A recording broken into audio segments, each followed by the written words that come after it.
വർഷം 1998. അന്നത്തെ ഇന്ത്യൻ പ്രധാനമന്ത്രിയായിരുന്ന അടൽ ബിഹാരി വാജ്പേയിയുടെ വസതിയിൽ പെട്ടെന്നൊരു പത്രസമ്മേളനം വിളിച്ചുകൂട്ടുന്നു. പത്രസമ്മേളനത്തിൽ അദ്ദേഹം വെളിപ്പെടുത്തിയത് ഇപ്രകാരമാണ്: പൊഖ്രാൻ മേഖലയിൽ 3 ആണവ പരീക്ഷണങ്ങൾ ഇന്ത്യ വിജയകരമായി പൂർത്തീകരിച്ചിരിക്കുന്നു. അതെ, ഇന്ത്യ ഒരു ആണവ സായുധ രാഷ്ട്രമായി ഉള്ള പ്രഖ്യാപനം വേണ്ട രീതിയിൽ ഉപയോഗിച്ചാൽ മനുഷ്യരാശിയുടെ വികസനത്തിന് തന്നെ ഉൾപ്രേരകവും, എന്നാൽ തെറ്റായ കൈകളിൽ എത്തപ്പെട്ടാൽ മനുഷ്യരാശിയുടെ നാശത്തിന് തന്നെ കാരണമാകുന്ന സാങ്കേതികവിദ്യ, ആണവ സാങ്കേതികവിദ്യ. Kerala PSC, UPSC, civil service അടക്കമുള്ള മത്സര പരീക്ഷകളിൽ പ്രധാനമായും ചോദ്യങ്ങൾ പ്രതീക്ഷിക്കാവുന്ന ഒരു ഭാഗം.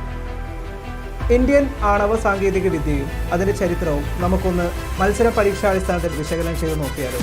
സ്വാഗതം വേദിക് IAS അക്കാഡമിയിലേക്ക്.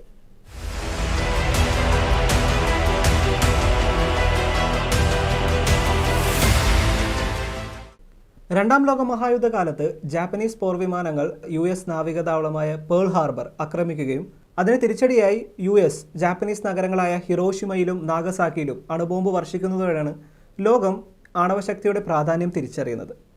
സ്വാതന്ത്ര്യശേഷം 1954 പ്രധാനമന്ത്രിയുടെ ഓഫീസിന് കീഴിൽ ഒരു അറ്റോമിക് ഡിപ്പാർട്ട്മെൻറ്റ് സ്ഥാപിക്കുകയും തുടർന്ന് ഒരു അറ്റോമിക് കമ്മീഷനെ രൂപീകരിക്കുകയും ചെയ്തു.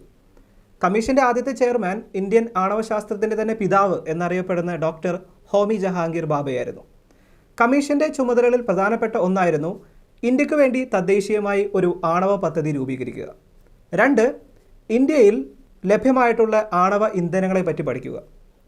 കമ്മീഷന്റെ റിപ്പോർട്ട് പുറത്തു വന്നപ്പോൾ ശ്രദ്ധിക്കപ്പെട്ട ഒരു കാര്യമെന്നത് സാധാരണഗതിയിൽ ആണവ ഇന്ധനമായി ഉപയോഗിക്കുന്ന യുറേനിയം ഇന്ത്യയിൽ വളരെയധികം കുറവാണ്. എന്നാൽ മറ്റൊരു റേഡിയോ ആക്റ്റീവ് മൂലകമായിട്ടുള്ള തോറിയം ഉണ്ട് താനും. എന്നാൽ ആണവ റിയാക്ടറുകളിൽ നേരിട്ട് തോറിയം ഉപയോഗിക്കാൻ സാധ്യമല്ല. അതുകൊണ്ട് ഇന്ത്യ തദ്ദേശീയമായി വികസിപ്പിച്ച ആണവ പദ്ധതി നടപ്പാക്കാൻ ഉദ്ദേശിക്കുന്നത് 3 ഘട്ടങ്ങളിലൂടെയാണ്. അത് പ്രധാനമായും ഇന്ത്യയിൽ അറിയപ്പെടുന്നതാണ് ഇന്ത്യാസ് 3 സ്റ്റേജ് ന്യൂക്ലിയർ പ്രോഗ്രാം.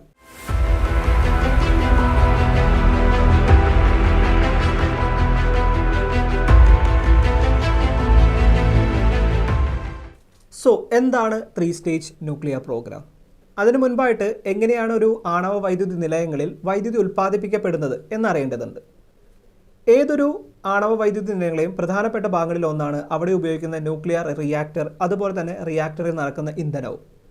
സാധാരണഗതിയിൽ ന്യൂക്ലിയർ റിയാക്ഷൻസ് നമ്മൾ 2 തരത്തിലാണ് പറയുക: ന്യൂക്ലിയർ ഫിഷൻ, അതുപോലെ തന്നെ ന്യൂക്ലിയർ ഫ്യൂഷൻ. ആണവ വൈദ്യുതി നിലയങ്ങളിൽ ന്യൂക്ലിയർ ഫിഷനിലാണ് വൈദ്യുതി ഉൽപ്പാദിപ്പിക്കപ്പെടുന്നത്. ഇന്ത്യയിൽ 3 ഘട്ടങ്ങളിലായി നമ്മൾ ആണവ വൈദ്യുതി പദ്ധതി നടപ്പാക്കിയപ്പോൾ അതിൽ മാറ്റങ്ങൾ കൊണ്ടുവന്നത് പ്രധാനമായിട്ടും ന്യൂക്ലിയർ റിയാക്ടറിൻ്റെ ഡിസൈനുകളിലാണ്. 1ാം ഘട്ടത്തിൽ നമ്മൾ ഉപയോഗിച്ചത് പ്രഷറൈസ്ഡ് ഹെവി വാട്ടർ റിയാക്ടർ. അവിടെ ഉപയോഗിച്ച ഇന്ധനം സാധാരണഗതിയിൽ നമ്മൾ ഉപയോഗിക്കുന്ന നാച്ചുറൽ യുറേനിയവും. എന്നാൽ ഇതിൻ്റെ ഫലമായിട്ട് എന്തുണ്ടാകുന്നുണ്ട്? വൈദ്യുതി ഉൽപ്പാദിപ്പിക്കപ്പെടുന്നുണ്ട്. അതുപോലെ തന്നെ ഒരു ന്യൂക്ലിയർ മാലിന്യം എന്ന രീതിയിൽ പ്ലൂട്ടോണിയം അവിടെ ഉൽപ്പാദിപ്പിക്കപ്പെടുന്നുണ്ട്. എന്നാൽ ഈ പ്ലൂട്ടോണിയത്തെ വളരെയധികം ഇഫക്റ്റീവായി എങ്ങനെ നമുക്ക് ഉപയോഗിക്കാം എന്ന രീതിയിലാണ് നമ്മൾ 2ാം ഘട്ടം വിഭാവനം ചെയ്തിരിക്കുന്നത്.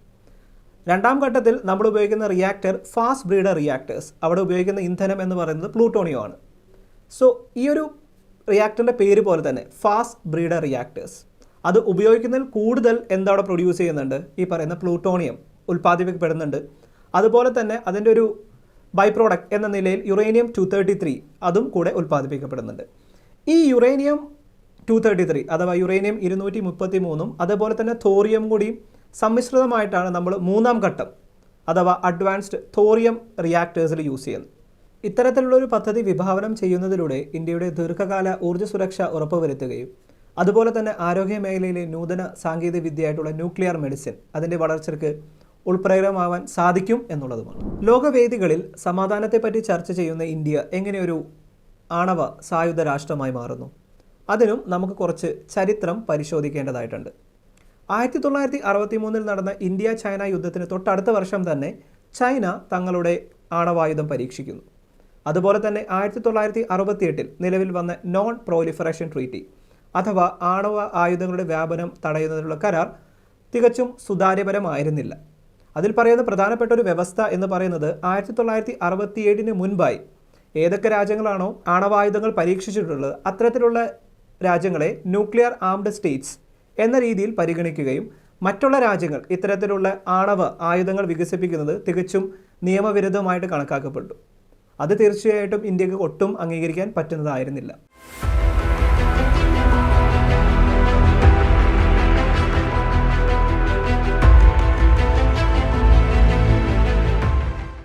ഇന്ത്യ തങ്ങളുടെ ആണവ പരീക്ഷണവുമായി മുന്നോട്ട് പോകുന്നു. 1974 ഇന്ത്യ പൊക്രാൻ ടെസ്റ്റ് റേഞ്ചിൽ വച്ചിട്ട് ഇന്ത്യയുടെ ഒന്നാം ആണവ ആയുധ പരീക്ഷണം വിജയകരമായി പൂർത്തിയാക്കുന്നു. അന്ന് ഇന്ത്യ നൽകിയ കോഡ് നെയിമായിരുന്നു സ്മൈലിംഗ് ബുദ്ധ അഥവാ ബുദ്ധൻ ചിരിക്കുന്നു. പ്രതീക്ഷിച്ച പോലെ തന്നെ കാനഡയും അമേരിക്കയും അടക്കമുള്ള രാജ്യങ്ങൾ ഇന്ത്യക്കുമേൽ സാമ്പത്തിക ഉപരോധങ്ങൾ ഏർപ്പെടുത്തുന്നു. 1980കളിൽ ചൈനയുടെ സഹായത്തോടെ പാകിസ്ഥാൻ തങ്ങളുടെ ന്യൂക്ലിയർ വെപ്പൺസ് അഥവാ ആണവായുധങ്ങൾ വികസിപ്പിച്ചു തുടങ്ങുന്നു. അതുപോലെ തന്നെ 1990കളുടെ തുടക്കത്തിൽ കോംപ്രിഹെൻസീവ് ടെസ്റ്റ് ബാൻ ട്രീറ്റി അഥവാ ആണവായുധങ്ങൾ പരീക്ഷിക്കുന്നത് തടയാനായിട്ടുള്ള ഒരു കരാർ ചർച്ച ചെയ്യപ്പെടുന്നുണ്ട്. 1990കളിൽ സോവിയറ്റ് യൂണിയൻ്റെ പതനത്തോടുകൂടി ഇന്ത്യ തങ്ങളുടെ ആണവായുധ പരീക്ഷണങ്ങളുമായിട്ട് മുന്നോട്ട് പോകാനായിട്ട് പ്രേരിതമാകുന്നുണ്ട്. 1995 നരസിംഹറാവു സർക്കാരിൻ്റെ കാലത്ത് തന്നെ എല്ലാവിധ സജ്ജീകരണങ്ങൾ പൂർത്തിയായെങ്കിലും അവസാന നിമിഷത്തിൽ അമേരിക്കൻ സമ്മർദ്ദത്തിൽ ഇന്ത്യ തങ്ങളുടെ പരീക്ഷണം വേണ്ടെന്ന് വെക്കുന്നു.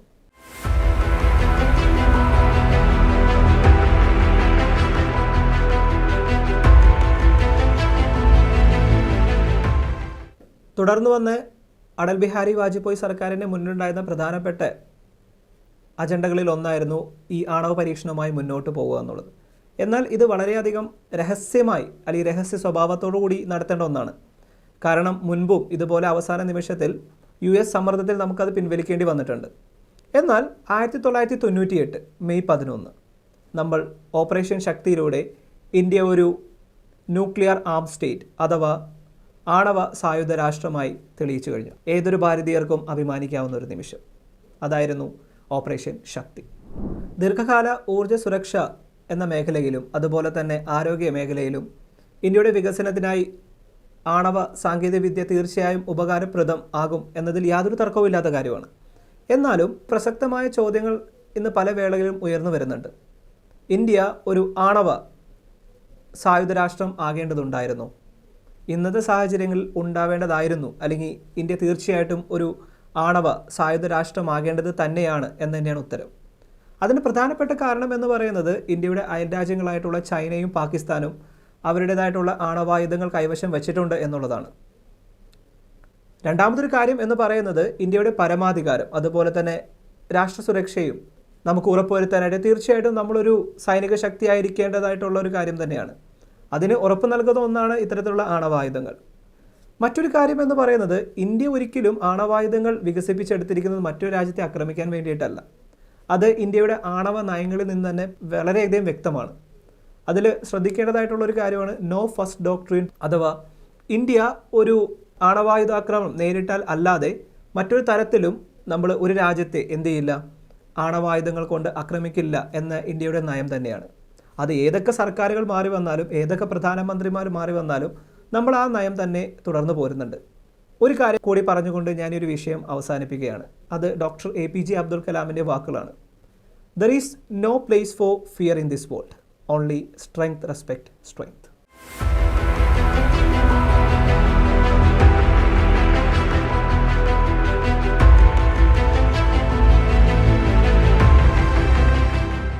ഈ ഒരു വീഡിയോയെക്കുറിച്ചുള്ള നിങ്ങളുടെ വിലയേറിയ അഭിപ്രായങ്ങളും നിർദ്ദേശങ്ങളും താഴെ കമൻറ്റ് ബോക്സിൽ നിങ്ങൾക്ക് രേഖപ്പെടുത്താവുന്നതാണ്. അതുപോലെ മറ്റൊരു വിഷയവുമായി നമ്മൾ കാണുന്നതുവരെ stay tune with us. All the very best.